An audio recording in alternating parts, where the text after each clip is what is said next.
Hola a todas y a todos, ¿cómo les va? Espero que se encuentren muy bien. Bueno, mi nombre es Alejandro Chamatrópulos, soy docente de la cátedra de Derecho de Daños, ¿sí? Que está liderada por la doctora Adela Seguí, quien también es decana de la facultad, ¿sí? Somos varios, un grupo de varios compañeros y compañeras llevando adelante este proyecto en esta cursada tan particular como la va a ser la cursada virtual de la materia, ¿sí? En este primer año de Derecho de Daños en la facultad, ¿sí? En la cual es la primera vez que se dicta la materia, con este contexto tan particular, pero tan desafiante tanto para nosotros como para ustedes seguramente también. Déjenme presentarme, es también mi primera clase en la facultad, es mi primera clase en la facultad. Si bien yo soy tucumano, egresé esta facultad en el año 2006, me fui a vivir a Buenos Aires, tuve un contenido largo y diverso allá, fui profe de facultad allá en la Universidad de Buenos Aires, en la Universidad Torcuato Di Tella, en la Universidad Austral. Trabajé como gerente de contenidos de editorial en Thomson Reuters, en La Ley, mucho tiempo, en el diario, el que edita el famoso diario La Ley. Volví el año pasado a mi provincia, junto a mi esposa y mi hijo de 4 años, aceptando incorporarme a la Corte Suprema de Justicia de Tucumán, en donde trabajo actualmente, y bueno, he tenido la suerte, el privilegio de que me den una oportunidad para incorporarme a la Facultad de Derecho de la UNT, de donde egresé y a la cual tanto, pero tanto quiero, ¿no? Así que bueno, en ese marco agradecerles también, para mí son un grupo muy especial porque serían mi primer grupo de alumnos acá en la facultad, ¿no? Bueno, dicho eso, y hecha esa pequeña presentación, nosotros vamos a abordar acá las unidades 1 a 3 de la materia de Derecho de Daños, ¿no? Todo lo relacionado con los fundamentos de la responsabilidad, con las funciones de la responsabilidad y la estructura del derecho de daños, ¿sí? Ahí nota al pie, les digo que a mí me dicen de toda la vida Alejo, con lo cual cuando vean que mis colegas de cátedra se refieren a Alejo, es que soy yo. Mi nombre es Demetrio Alejandro, pero me dicen Alejo de toda la vida. Así que eso para evitar cualquier equívoco, ¿no? Bueno, la idea va a ser trabajar sobre las funciones, estructuras, responsabilidad de la responsabilidad de estas 3 unidades que la hemos decidido abordar en conjunto por las íntimas vinculaciones y variadas que tienen entre sí. Son muy estrechas las vinculaciones entre estas 3 cuestiones que les menciono.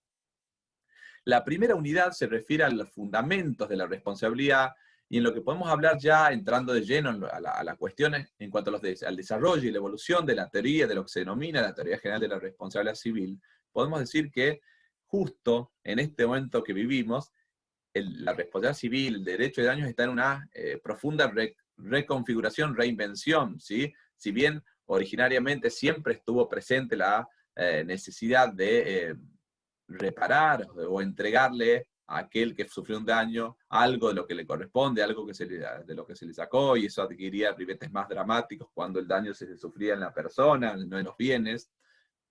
Esa evolución tuvo distintos estadios, fundamentalmente muy marcados, y así lo señala la doctora Seguí en un trabajo que acompañamos para su lectura, sobre los perfiles de la responsabilidad actual, en el cual ella muy bien marca cómo el derecho de daño pasó de poner la mirada solamente en el resarcimiento, en el reparar, en el indemnizar, a poner el foco también en la prevención, en la punición, ¿sí? Que son funciones de la responsabilidad que se van a ver en la unidad siguiente y de las cuales hablaremos un poquito más adelante, ¿no? Ahí se señala la profesora Seguí que así como los siglos anteriores y el siglo XX se trató del siglo de la reparación, el siglo XXI es definitivamente a su criterio el siglo de la prevención. Vamos a hablar de la prevención del daño y de qué ocurre con todo eso, ¿no? Eso en el marco de la teoría de la responsabilidad civil.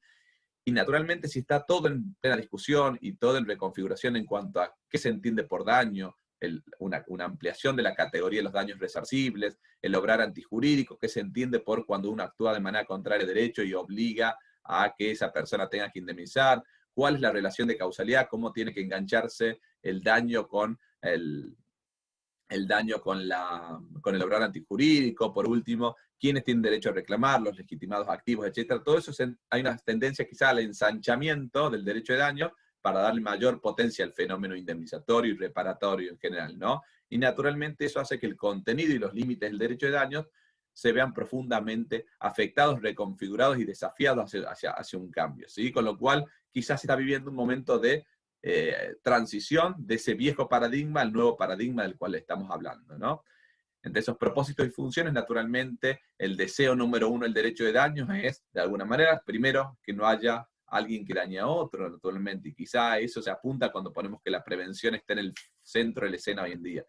pero si el daño ocurre, naturalmente tiene que ser resarcido de manera adecuada, ¿sí? Integral, plenamente, después veremos esos matices, ¿no? Y la axiología y el derecho de daño, los valores que están en juego y la continua tensión que hay entre indemnizar a alguien, pero también sin perder de vista que el sistema en conjunto o con los distintos colectivos de personas, especialmente los vulnerables, tengan una respuesta adecuada, tanto en tiempos o plazos razonables de que llegue el remedio judicial, por ejemplo, o eventualmente cuánto demora un proceso, cuándo llega la tutela efectiva, cuándo llega esa indemnización, cuándo llega eventualmente la prevención del daño y las distintas cuestiones que se dan. No hay una continua tensión entre los distintos valores a tener presentes, ¿sí? En la sustentabilidad del sistema para que siga habiendo de alguna manera, para que el sistema sea cumplible, en el sentido que haya un sistema eficaz, que no solamente esté previsto en la norma, sino que caiga a la práctica y de manera que a mí si me chocan en la esquina, sepa que no solamente tengo derecho a una indemnización, sino que la indemnización efectivamente me llegue, ¿no?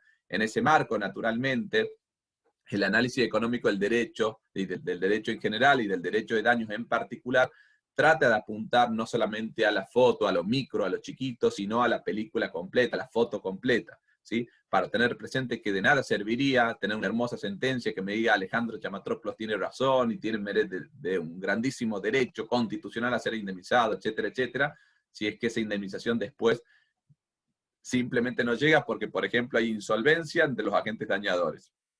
El análisis económico del derecho trata de enfocarse sobre las consecuencias jurídicas, tanto de la regulación jurídica, de lo que hacen los jueces o las juezas cuando emiten sentencia, y qué pasa con el contenido de la sentencia, si se cumplen, no se cumplen, etc.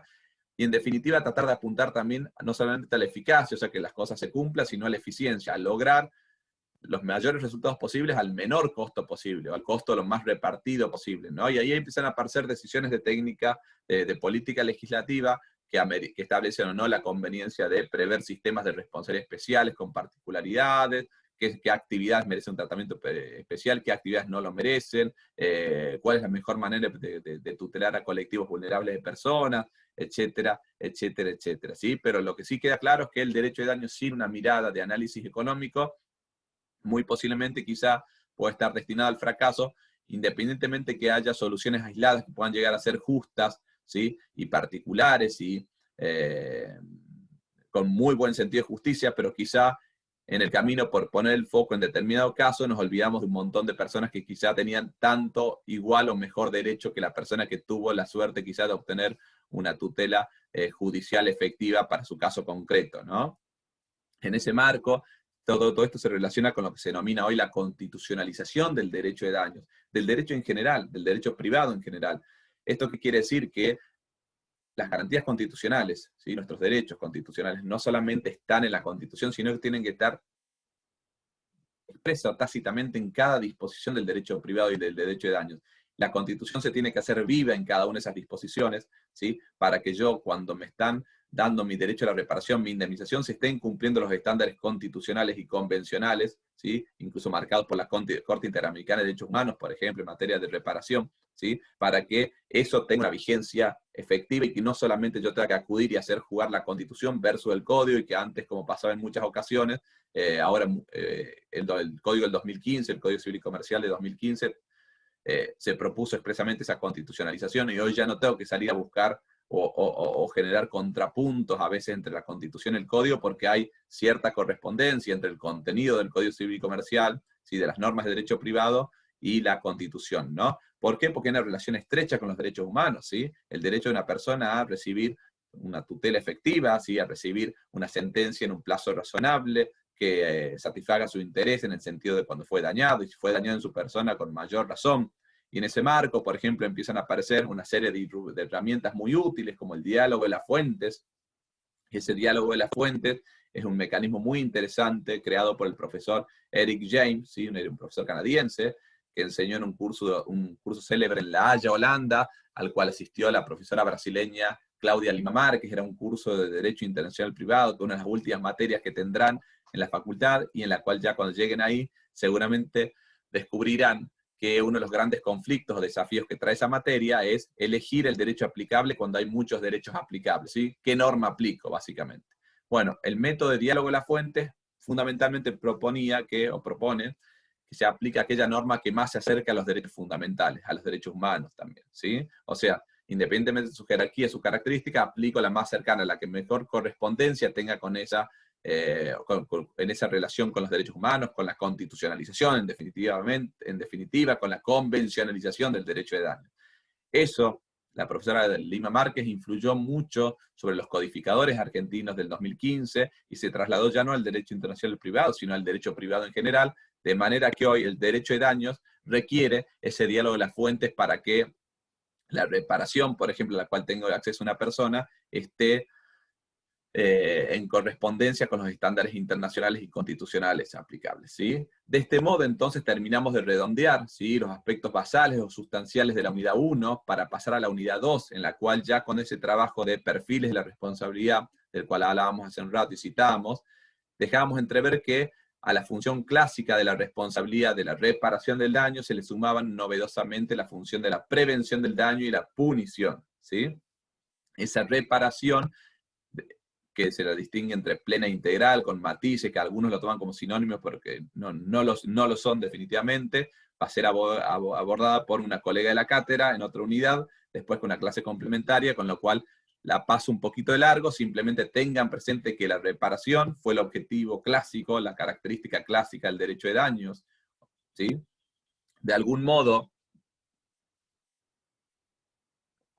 porque lo que se imponía como fundamental era reparar el daño causado, ¿no? Después veremos con qué características, con qué alcance, con qué fisonomía, etcétera, etcétera, ¿sí? Pero después aparecieron nuevas formas de reparar, ¿sí? Fundamentalmente en los siglos XX y ahora más en el XXI, que es la prevención, la función preventiva y la función punitiva, de las cuales hablaremos enseguida, ¿no? Todo esto en clave constitucional, como decíamos antes, porque es inescindible para que se logren las finalidades del derecho de daño en general, ¿sí?, tener presente la faz preventiva, la faz punitiva y no solamente la resarcitoria, ¿sí? La reparación es un fenómeno complejo que requiere de esas tres patas, ¿sí?, necesariamente para que se pueda cumplir con esos estándares de los cuales hablamos antes, ¿no? Si no, quedaría como una especie de mesa con una pata rengue en la cual se cumplen algunas cuestiones, otras no, y tengo que hacer equilibrios desmedidos para mantener la mesa derechita, ¿no? Antes de hablar de prevención y función punitiva, también yo les adelanté que hay un debate muy interesante en materia de legitimación activa, así como decíamos que todo se ha reconfigurado, la legitimación activa de quiénes pueden reclamar en general, quiénes pueden reclamar por daños en general y quiénes pueden reclamar por el rubro daño moral en particular. También hay un ensanchamiento, les cuento anecdóticamente que hace algunas décadas atrás se discutía si la persona no unida en matrimonio podía reclamar por el daño moral ante una situación de un ser querido, del ser con el cual convivieron muchos años, toda la vida, por ejemplo. Y hoy había un debate, aunque parezca curioso. Eso fue superado, y no solamente, sino que hoy el concepto de personas que pueden verse afectadas por el sufrimiento, la angustia existencial, el daño, la afección espiritual y todo aquello tan característico del daño moral puede afectar a una multiplicidad de personas, y la tendencia hoy es aceptar que esas personas puedan reclamar en justicia. O sea, concluimos que hay una legitimación activa que se amplía en este punto. Y en cuanto a la prevención del daño, uno de los grandes méritos, a mi entender, que tuvo el Código Civil y Comercial de 2015 es prever en los artículos 1708 y siguientes, o sea, en el capítulo de la responsabilidad, la función preventiva del daño. Ya no va a hacer falta que la sangre llegue al río, que aparezca la enfermedad. Yo puedo actuar antes, ¿sí?, ante una amenaza de daño, como dice el código, sin esperar ningún factor de atribución, como dice el código, sino simplemente ante la amenaza de daño, aquel que esté en condiciones reales de poder hacer frente al daño, o de mitigarlo, de eliminarlo, a ese daño, lo tiene que hacer. Y un ejemplo paradigmático al respecto, que creo que a ustedes les va a servir por la cercanía, es lo que sucedió con los incendios del Cerro San Javier, acá en Tucumán, ¿sí? Yo no puedo esperar una faceta moderna del derecho de daños que todo se incendie y después reclamar por los daños económicos derivados del incendio. No, tengo que tratar, más si estamos ante bienes comunes, como sucede con la naturaleza, tengo que tratar de evitar que se incendie lo menos posible, que los focos se apaguen de la mejor manera posible y lo más pronto posible. Y nace una obligación prevista en el artículo 1709 del Código Civil y Comercial de que toda aquella persona que esté en condiciones de ayudar, básicamente, objetivamente, lo tenga que hacer. No solamente lo tenga que hacer por ser buena persona o generoso, sino que lo tiene que hacer. Hay un deber legal de actuar. Con lo cual, Yo, si tengo esas posibilidades de apagar el fuego, lo tengo que hacer. Si tengo los medios, naturalmente. No me pueden obligar a acciones heroicas, naturalmente. Pero si tengo esas condiciones, lo tengo que hacer porque forma parte de ese deber legal, no se requiere ningún factor de atribución ni nada, sino yo tengo que actuar. Después se verá cómo se arreglan las cuentas internamente con lo que se denomina el principio de enriquecimiento sin causa, previsto también en el Código Civil y Comercial, en los artículos 1794 y siguientes. Pero, por ejemplo, los aviones hidrantes y todos los que intervinieron, ¿sí? Si intervienen particulares o privados, tienen una obligación de actuar, que después, que si tienen los medios lo tienen que hacer, después se arreglan las cuentas. Fíjense cómo el código con esta regulación lo que trata es de fomentar, casi lo diré ya con obligaciones legales, la generosidad, la cooperación social, ¿no? Entonces, eso es una característica casi les diría definitoria de este código, que apunta a esto de que la prevención ocupa y empieza a ocupar el centro de la escena en materia de responsabilidad, ¿sí? Ya no va a ser solamente resarcir, esperar que la sangre llegue al río, sino que detener la hemorragia a tiempo con acciones preventivas. Y en ese marco, cuando hablamos de análisis económico del derecho y que antes hablábamos, también económicamente o en términos económicos, prevenir es más barato que curar. Lo que sucede es que generalmente, como en el prevenir muchas veces los daños ocurren o no, generalmente las personas tenemos una tendencia a esperar que las cosas lleguen a un punto de no retorno para recién actuar. Y la reparación suele salir más cara, con lo cual en ese análisis económico que hablamos, una de las conclusiones es que hay que actuar mucho más preventivamente que a posteriori. O sea, ex ante más que ex post, ¿sí? Es mucho más barato, ¿sí? Socialmente y comunitariamente. Se gasta menos para prevenir de esa manera, ¿no? Y de alguna manera, en definitiva, si lo que busca el derecho de daños es que no se dañe a otro, y no tanto que se repare los ya dañados, sino que fundamentalmente que no se dañe a otro, con lo cual que no haya daño. O sea, para la paradoja del derecho de daños es que el escenario ideal del derecho de daños es que no haya daños, ¿sí? Porque si no hay daños, no hay ninguna persona afectada y no hay intereses que tener que salir a salvar de alguna manera. Pero bueno, el parche del sistema es que cuando hay un daño hay que repararlo de la manera más adecuada posible. Y esto se relaciona con la función punitiva del derecho de daños. La función punitiva del derecho de daños hace referencia a algo más novedoso, más controvertido, un instituto más bien de naturaleza anglosajona. Ustedes lo habrán visto en aquellas películas norteamericanas de juicios en los cuales hay muchos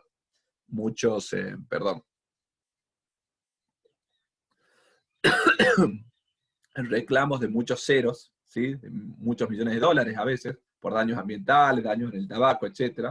En el cual, aunque la persona, la filosofía del daño, de la función punitiva y de lo que se suele conocer como daño punitivo, que enseguida vamos a explicar de qué se trata un poquito, porque justo, bueno, es un tema que me apasiona, he escrito un libro en la materia, pero me podría quedar horas hablando, pero mencionaré dos palabritas solamente para que sepan de qué se trata, sin perjuicio que después seguramente en derecho al consumirlo van a ver con mayor particularidad, con mayor detalle. Si yo sufrí daño por 5 pesos en teoría, yo tengo que reclamar, no puedo reclamar más de 5 pesos, ¿sí? El daño punitivo me permite reclamar más allá del daño experimentado. Yo sufrí 5 de daño, pero puedo reclamar 5 pesos adicionales por daño punitivo. ¿Cuándo? Cuando hay un accionar reprochable o muy reprochable por parte del agente dañador. Y se hace fundamentalmente para romper la lógica costo-beneficio que tiene el agente dañador. Porque muchas veces lo que sucede es que quien daña especula y dice, me sale más barato seguir actuando de una manera contraria a la ley porque pago indemnizaciones y ya está, pago multas y ya está. El daño punitivo busca romper esa lógica y pegar en el bolsillo de ese dañador para que la piense 2 veces de algún modo antes de llevar a cabo ese accionar, ¿no? Entonces, para que eso suceda, tengo que actuar fundamentalmente con dolo, culpa grave, grave menosprecio de los derechos del otro, evidente indiferencia entre los derechos ajenos. No va a ser lo mismo cuando estemos ante problemas de afectaciones de salud que complicaciones meramente patrimoniales o solamente patrimoniales, etcétera, etcétera. Hoy la regulación de los daños punitivos está cuando se trata de daños a los consumidores, en la Ley de Defensa del Consumidor, y en los daños relacionados con la Ley de Defensa de la Competencia, ¿sí? Entonces, en el marco del Código Civil Comercial no está regulado específicamente, sí lo estaba en el anteproyecto de código, pero finalmente en el texto final no, pero sí en el código hay una referencia a la punición irrazonable o excesiva diciendo que esto de la punición de aplicar un castigo plus disuasivo, tanto para el agente dañador como para el resto, para que tenga cierto carácter ejemplar y se vea que no todo puede estar permitido, que se va a actuar de una manera fuerte cuando se afectan determinadas situaciones, muestra que cuando esa punición, ese castigo, entre comillas, se va de rosca, termina produciendo un efecto muy dañino porque el castigo puede ser excesivo. Bueno, el Código Civil y Comercial se encarga de decir que el castigo ese, si bien puede estar permitido, no puede ser irrazonable o excesivo, ¿no? Con eso terminaríamos lo que sería la unidad 2 para pasar relacionadamente a la unidad 3 y a la estructura, que va a estar fundamentalmente fundada en la cuestión relacionada con las órbitas de la responsabilidad. Las órbitas de la responsabilidad, clásicamente o históricamente se habló de responsabilidad contractual y responsabilidad de base extracontractual. Daños que venían de contratos incumplidos o daños que venían de un accidente, por ejemplo, de un choque de un auto. Me chocó un auto. Históricamente se lo trató como dos mundos apartes, incluso con plazos de prescripción diferenciados y 4 o 5 diferencias bastante relevantes, ¿sí? Pero en los últimos años, incluso en las últimas 2 o 3 décadas, se empezó a ver un movimiento que decía, estamos separando artificialmente lo que tendría que estar unificado. La responsabilidad es una sola, puede tener características contractuales o extracontractuales, con particularidades, con matices a tener presentes, pero con un régimen único, o con necesidad de un régimen único. Esa necesidad se vio plasmada en el Código Civil y Comercial, que tomó la decisión de política legislativa de establecer un esquema único de responsabilidad contractual y extracontractual, que no quiere decir que sean exactamente lo mismo, sino que las trata en conjunto, tendrá presente algunas particularidades, ¿sí? Pero ustedes van a encontrar que en el esquema argentino, hoy la responsabilidad contractual y extracontractual está abordada en conjunto, más allá de que yo tenga particularidades que para algunos tendrán, y cuestiones naturales a tener presente, pues no es lo mismo incumplir un contrato que un accidente y un hecho súbito, ¿no? En el cual no interviene ese acuerdo de voluntades previo, etc. Pero sí hay determinadas cuestiones, como el alcance del daño, por ejemplo, que es muy importante en tenerlo presente, más allá de los matices que aplique y algunas diferencias conceptuales que después en otra unidad más adelante las podemos profundizar, pero sí tener presente que el obrar antijurídico, ¿sí? Del cual vamos a hablar enseguida cuando veamos los elementos para la configuración de la responsabilidad, ¿sí? Tiene variantes, pero en esencia no varía mucho de incumplir un contrato o chocar con un auto, por ejemplo, ¿no? Hay después variantes que se van a ver, como decíamos, pero en principio amerita un tratamiento en conjunto, y así lo ha sostenido la doctrina y jurisprudencia mayoritaria en Argentina, y esa es la decisión, a mi juicio, acertada el legislador en 2015. Ahora bien, estamos en el ámbito del deber de responder. Para que se active el derecho de daños, ¿qué tiene que suceder? Clásicamente, se tenían que configurar los presupuestos de la responsabilidad, los elementos que configuran el deber de responder. Esos elementos van a ser, primero, que haya un obrar antijurídico, ¿sí? Una acción que cause daño, ¿sí? En principio. No olvidemos la prevención por un ratito. Sin esa acción que cause daño, sin ese obrar antijurídico, no va a haber daño. Luego tiene que ocurrir naturalmente un daño, ¿sí? Obrar que cause un daño, ¿sí? Ese obrar tiene que tener un factor de atribución, sea objetivo o subjetivo, ¿sí? Los subjetivos van a estar relacionados con circunstancias personales, ¿sí? del agente dañador, y el objetivo, condiciones de políticas legislativas y con soluciones que pueden llegar a ser creativas y diferentes. Luego de eso, ¿sí? Falta algo que es muy importante y muchas veces pasado a un segundo plano, que es la relación de causalidad. Un puente entre el obrar antijurídico y el daño. Sin que exista ese puente que une las cosas, no puede haber, en principio, una acción de daños. Entonces, obrar antijurídico, daño, relación de causalidad y factor de atribución. Naturalmente, cuando aparece la prevención o la finalidad preventiva, esto no se va a dar así, porque no hay daño, por ejemplo. No tiene que existir amenaza de daño, ¿sí? Un daño que está por venir, pero que no existe todavía. En la acción preventiva tampoco puede haber un factor de atribución. No importa si hay una culpa, un dolo, una actividad riesgosa, etc. Sin factor de atribución se aplica, ¿sí? Y luego, esto es importante, entre los factores de atribución de los cuales hablábamos recién, los subjetivos se relacionan con la persona, es la noción de dolo, de culpa, intención deliberada de dañar, negligencia manifiesta, tendría que haberme dado cuenta que actué de un modo y no lo hice, etc. Pero el factor, o los factores objetivos, tienen que estar consagrados legalmente y pueden ser creativos. Por ejemplo, La noción fundamental es que todo aquel que introduce un riesgo a la sociedad responde objetivamente, con prescindencia la noción de culpa, ¿sí? Ahora bien, para que exista una responsabilidad por riesgo, tiene que estar consagrada legislativamente. Yo puedo establecer otros factores objetivos, de los más variados y creativos, como les dije, pero para que estén consagrados tienen que estar, para que se apliquen, tienen que estar consagrados legalmente, ¿sí? Hay otros que se suelen hablar, como la confianza que genera un proveedor en el mercado, etcétera, que mientras no esté establecida legalmente, no se aplica, no deje de ser una doctrina, una propuesta doctrinaria, ¿sí? Pero el mundo está avanzando hacia la objetivización de los factores de atribución, para evitar la discusión de si hay culpa o no hay culpa, y eso también se relaciona con hacer juicios más cortos, más ágiles, y mecanismos de reparación más adecuados, ¿no? Entonces, teniendo presentes esos elementos, el obrar antijurídico, aunque sea incumplir un contrato o chocarse, va a estar relacionado con el hecho de no producir a otro un daño injustificado, sí, que no tenga justificación. El daño puede ser que ocurra o no, y la relación de causalidad, como decíamos, es una relación que hay distintas teorías, hay distintos alcances, se habla de una causalidad en sentido amplio, una causalidad más estrecha, pero lo cierto es que el puente puede ser finito, puede ser angosto o ancho, pero siempre tiene que haber una unión entre el hecho que causa el daño y el daño, ¿sí? Sin ese puente no podríamos estar hablando de un deber de responder por parte de una persona.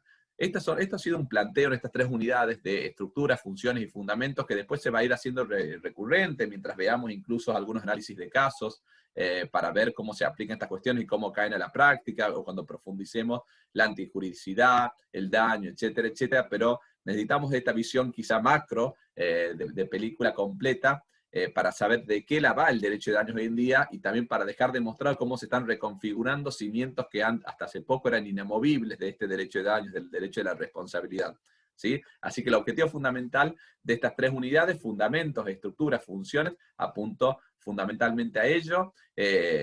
Dejo acá mi mail de contacto, los invito a romper la barrera de la confianza desde el minuto 1, tanto yo como mis compañeras y compañeros de cátedra quedamos totalmente a disposición de ustedes. Cualquier duda, pregunta, comentario que tengan para hacerme, o que los pueda ayudar, con todo gusto estaré disponible para responderla. Si la sé, y si no la sé, les diré, no lo sé. Le vamos a ir adjuntando alguna bibliografía adicional, complementaria a la ya prevista en el programa. Muchísimas gracias, bienvenidos, bienvenidas al curso, un placer acompañarlos. Son un grupo muy especial para mí, porque son mi primer grupo en la UNT como profe, así que espero que nos veamos presencialmente lo más pronto posible, y que tanto ustedes como su familia estén pasando este momento tan bravo de la manera menos mala posible, ¿eh? Un abrazo y un fuerte abrazo a todos. Muchísimas gracias.